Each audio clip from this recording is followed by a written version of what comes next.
Hello बच्चों, स्वागत है आपका कक्षा 10वीं की हिंदी विषय की कक्षा में। आशा करती हूँ कि सब बढ़िया होंगे और अच्छे से पढ़ाई कर रहे होंगे। तो बिना समय गंवाए शुरू करते हैं वीडियो। आज हम अपनी हिंदी की पुस्तक के काव्य खंड के पहले पाठ का अनुवाद समझने जा रहे हैं। हमारी हिंदी की पुस्तक जिसका नाम है क्षितिज। तो बच्चों, जो ये पहला काव्य खंड का पाठ है वह सूरदास जी की जो रचना है सूरसागर, उसके पद्य इस पाठ के अंतर्गत लिए गए हैं।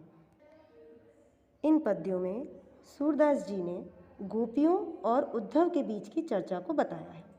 गोपियाँ ब्रज में रहने वाली गौपालक स्त्रियाँ एवं उद्धव जो भगवान कृष्ण के चचेरे भाई भी थे और उनके बहुत अच्छे मित्र थे, परंतु अपने ज्ञान का अहंकार उद्धव के अंदर जब भगवान कृष्ण ने देखा तो कहते हैं ना कि भगवान को अपने भक्तों के अंदर अहंकार बिल्कुल अच्छा नहीं लगता। तो भगवान ने उद्धव जी के अहंकार को तोड़ने के लिए, अहंकार किस बात का, कि उद्धव जी को लगता था कि ज्ञान ही श्रेष्ठ है, भक्ति उससे कम है। पर भगवान तो भक्तों को बहुत प्यार करते हैं, इसलिए भगवान कृष्ण को ऐसा लगा कि उद्धव जी जो ज्ञान को ही श्रेष्ठ बता रहे हैं तो उनको अब यह बताना चाहिए कि ज्ञान ही नहीं, भक्त भी बड़े श्रेष्ठ होते हैं, बस आवश्यकता सच्चे समर्पण की होती है। तो यही बात सिखाने के लिए भगवान कृष्ण उद्धव जी को अपना दूत बनाकर ब्रज की गोपियों के पास भेजते हैं और उद्धव जी से कहते हैं कि आप जाकर गोपियों को समझाइए कि ज्ञान श्रेष्ठ है। वो मेरे प्रेम में इतनी डूबी हुई रहती हैं कि वह अपने शुद्ध बुद्ध को भी भूल बैठी हैं, तो आप उनको जाकर ज्ञान का संदेशा दीजिए। और ऐसा कहकर भगवान कृष्ण उद्धव को ब्रज में पहुंचाते हैं। तो आइए, जहाँ से ये पद शुरू होते हैं हम इन पद का अनुवाद देखते हैं। उसके लिए एक काम और भी कर सकते हैं आप लोग कि यहाँ इस पहले हम कुछ शब्दार्थ जो इसके कठिन होते हैं पद्यों के, हमको कई बार समझ में नहीं आते हैं, वो शब्दार्थ भी मैंने अलग से लिख रखे हैं। आप चाहो तो इसको लिख सकते हो अपनी कॉपी में, और जैसा कि मैंने बुक में भी पेंसिल से लिख रखा है तो आप चाहें तो बुक में भी पेंसिल से उन कठिन शब्दों के आगे या उसके पास उसका अर्थ लिख सकते हैं। तो इससे आपको जब भी कभी आप उस पाठ को पढ़ेंगे उसका अनुवाद आपको बहुत जल्दी और बहुत आसानी से समझ में आ जाएगा। तो देखिए, पहली लाइन क्या है कि गोपियाँ कहती हैं उद्धव से। अब देखिए, जो पहली पंक्ति है ना उसमें गोपियाँ उद्धव को व्यंग कह रही हैं। व्यंग यानी हम लोग कहते हैं ना टॉन्ट मारना किसी के ऊपर कि भाई आप तो बहुत समझदार हैं। अब कभी कभी कोई मूर्ख भी मिल जाता है तो भी हम उसको क्या कह देते हैं, नहीं नहीं आप तो बहुत समझदार हैं। ये बात क्या होती है, हम उसको उपहास उड़ाते हुए कहते हैं, मजाक में कहते हैं। तो वहीं क्या कर रही हैं गोपियाँ भी उद्धव जी का उपहास उड़ाते हुए व्यंग में कह रही हैं कि उद्धव तुम हो अति बड़भागी। बड़भागी का मतलब क्या होता है, भाग्यवान। तो गोपियाँ कह रही हैं उद्धव जी से कि तुम तो बहुत बड़भागी हो।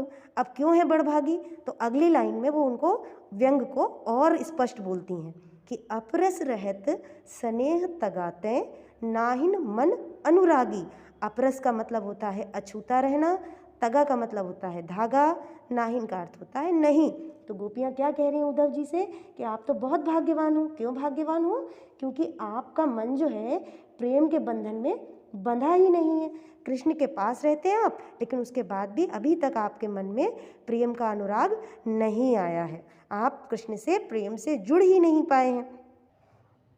और क्या बोलती हैं गोपियाँ, पुर इन पात रहत जल भीतर तारस देह न दागी। अब वो किससे तुलना कर रही हैं, वो ये कह रही हैं, उनको उदाहरण देकर समझा रही हैं कि पुरीन, पुरीन यानी कि कमल, कमल का पत्ता क्या रहता है, पात, पात यानी पत्ता, रहत जल भीतर, कमल तो जल के भीतर ही उगता है ना, वहीं खिलता है।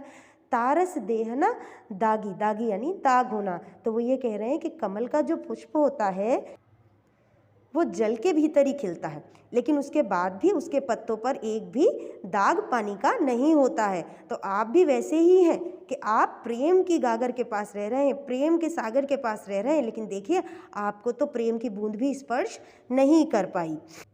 अगली लाइन में क्या बोल रहे हैं वो कह रही हैं ज्यों जल माह तेल की गागरी बूंद न ताकों लागी। अब वो अगला उदाहरण दे रही हैं। देखिए, गोपियाँ जो उद्धव समझते हैं कि वो खुद बहुत ज्ञानवान है, तो गोपियाँ उनको बता रही हैं कि देखिए कितने सारे उदाहरण उनके पास भी है, कि ज्ञान उनके पास भी है, लेकिन वो भक्ति को श्रेष्ठ मान रही हैं। क्या बता रही हैं अगले एग्जाम्पल में, वो ज्यों जल माह, जल में जिस तरह तेल की गागरी, यदि आप देखो तेल किसी बर्तन में आप लगा दो और उसके बाद उसको पानी में डुबोगे तो उस पर एक भी बूंद पानी की नहीं टिकेगी। तो वो यही कह रही है कि ज्यों जल माह तेल की गागर, यानी तेल लगी हुई गगरी को यदि जल में डुबो दिया जाए, बूंद न ताको लागी, तो उस गगरी पर, उस बर्तन पर बूंद एक भी जल की नहीं लगेगी।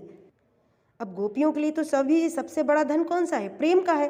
तो वो क्या कहती हैं कि प्रीति नदी में पाँव न बोरियो, दृष्टि न रूप परागी। अब वो क्या कह रही हैं कि आप तो प्रीति की नदी के पास हैं, आप तो प्रीत की नदी में रहते हैं, उसके बाद भी आपने क्या करा है कि पाँव न बोरियो, प्रीत की नदी में रहने के बाद भी आपने अपने पैर को भी, बोरियो यानी डुबोना, पैर को नहीं डुबोया है। दृष्टि न रूप परागी, और ना ही आपकी दृष्टि उस कृष्ण भगवान के सौंदर्य पर मुग्ध ही हो पाई, आपकी दृष्टि में भी उनका सौंदर्य नहीं आ पाया।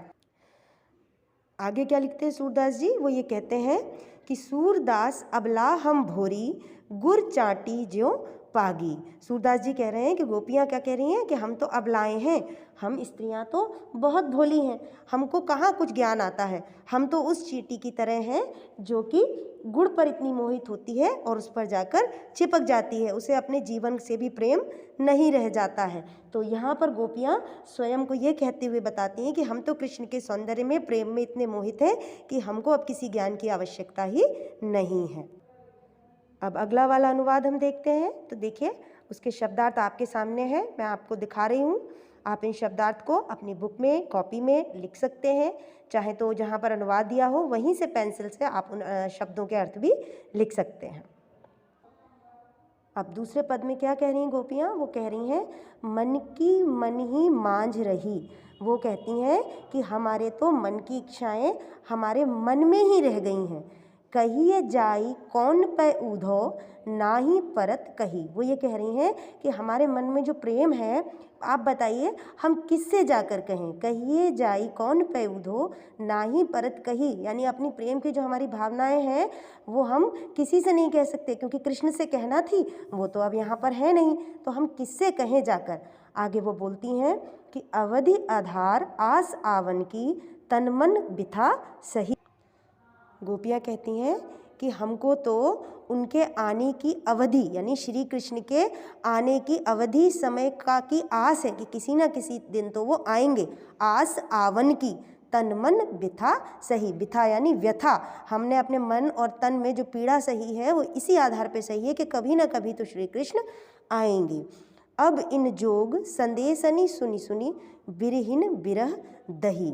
वो ये क्या कह रहे हैं कि कृष्ण तो आए नहीं, उन्होंने आपके माध्यम से ये हमें योग का संदेश भेजा है, ज्ञान का संदेश भेजा है। तो अब इन जोग संदेशनी सुनी सुनी, आपके ये योग का संदेश से सुन सुनकर बिरहनी बिरह दही, दही यानी जली। ठीक है, तो यहाँ पर वो ये कह रहे हैं कि जो हमारे विरह की अग्नि थी, हमारी जो व्याकुलता थी, वो आपके योग को, संदेश को, ज्ञान को सुन सुनकर कम नहीं हुई है। यहाँ पर वो फिर से उद्धव जी को व्यंग कह रही हैं कि आपके ज्ञान से हमारा उद्धार नहीं हुआ है, हम विरह में परेशान थे, हम विरह में कृष्ण के बड़े दुखी थे, तो वो अग्नि जो थी वो कम होने की वजह और बढ़ गई है। आगे वो बोलती हैं चाहती हुती गुहारी जितहिते, उत तय धार बही। वो ये कह रही हैं कि हम जहाँ पुकार रहे थे, हमें जहाँ से ये आशा थी कि कृष्ण हमारे पास आएंगे, हमारे प्रेम का प्रति उत्तर देंगे, उत तय धार बही, अर्थात कि हमारा दुर्भाग्य है कि हमें जहाँ से आशा थी कि हमारी रक्षा होगी, हमारे प्रेम का मान सम्मान किया जाएगा, वहाँ से ही आपके माध्यम से उद्धव जी योग रूपी वियोग की धारा को वो कृष्ण बहा रहे हैं। सूरदास अब धीर धरहि क्यों, मर ज्यादा न लही। और सूरदास जी क्या कह रहे हैं कि गोपियाँ कहती हैं कि अब तो श्री कृष्ण ने ही मर्यादा को भंग कर दिया है, हम भला धैर्य को कैसे धारण करें। धीर यानी धैर्य, धरहि यानी रखना, क्योंकि कृष्ण को हमारे प्रेम के बदले में प्रेम का उत्तर देना चाहिए था, यही प्रेम की मर्यादा थी। लेकिन कृष्ण ने क्या किया, हमारे प्रेम के बदले हमको ज्ञान दिया, हमको योग का ज्ञान देने के लिए भेज दिया, तो यह उन्होंने प्रेम की मर्यादा को भंग कर दिया।